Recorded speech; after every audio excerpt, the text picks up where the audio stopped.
El Tren Ramirez versus El Divino Espinosa 2. I don't know if it got fight of the year last year, but it should have. It was a hell of a fight. It was a big event, and um, it's gonna be another war. I'll start with you, Esteban. What do you think about this one? It's another big one. Who's gonna win? Is Robesi gonna be man enough to take on a 6-1 guy in front of him? I got Rafael Espinosa unanimous decision. I got him. I think he's gonna outbox him this time. I think Roberto Ramirez gets frustrated a little bit too much. So I think if Espinosa can keep on the outside and use his jab and make him respect him, I think he can pull it off easier than it did the first time. Okay, so you're going Espinosa unanimous decision. Gary. I want to battle him, but I gotta agree with him. If it wasn't the fight of the year, it was definitely the upset of the year last year. I remember going into that fight, I gave Espinosa like 0 shot to win that fight, and then he fought like a masterful fight. And I've gone back and I just watched the tape recently. Espinosa is going to win again. He mentioned it. Robeisy Ramirez gets frustrated, and you can see it, right? And he doesn't really have an idea. Like Ramirez is kind of like a jack of all trades, a master of none. He can fight from all 3 distances, but where does he want to be? Like, what terrain is he going to win that fight in, right? Espinosa is just a dog. Espinosa is way better than you think he is. His feet and his angles are way better than you think. He's not just a slow, plodding big guy. He's got excellent feet. He's got an excellent jab. He can maintain the distance at will. And on the inside, he's got really crisp, clean uppercuts that can snap your head back. So I don't really like. I think Robeisy Ramirez is really good. How does he win this fight? Because it's not on the outside and it's not on the inside. So I'm going to agree with Esteban. I'm going to take. You said unanimous decision, right? You said split. I'm going to agree. I think he wins. I think Espinosa wins unanimous decision. All right, Garza. One more question for you before we move on to the next one.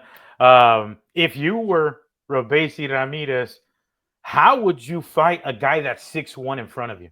And what would you do to fight a guy that's 6'1"? Esteban Ali, how would you handle a Davino in front of you? Okay, so Roberto Ramirez is southpaw, but if you watch Kanzasu versus Fondora, before Kanzasu, Tim Tszyu got cut on the forehead. He was using distance really well, closing the gap, using his jab, merging him, blinding him, shooting that right hand. But like I said, Ramirez is southpaw, so I think he doing the same.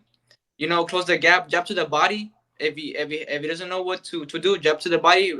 Just frustrate him, and that's to open up the other shots. Because the jab is the most important punch in boxing. So I think use the jab and just frustrate him, and that's when you get his shots in.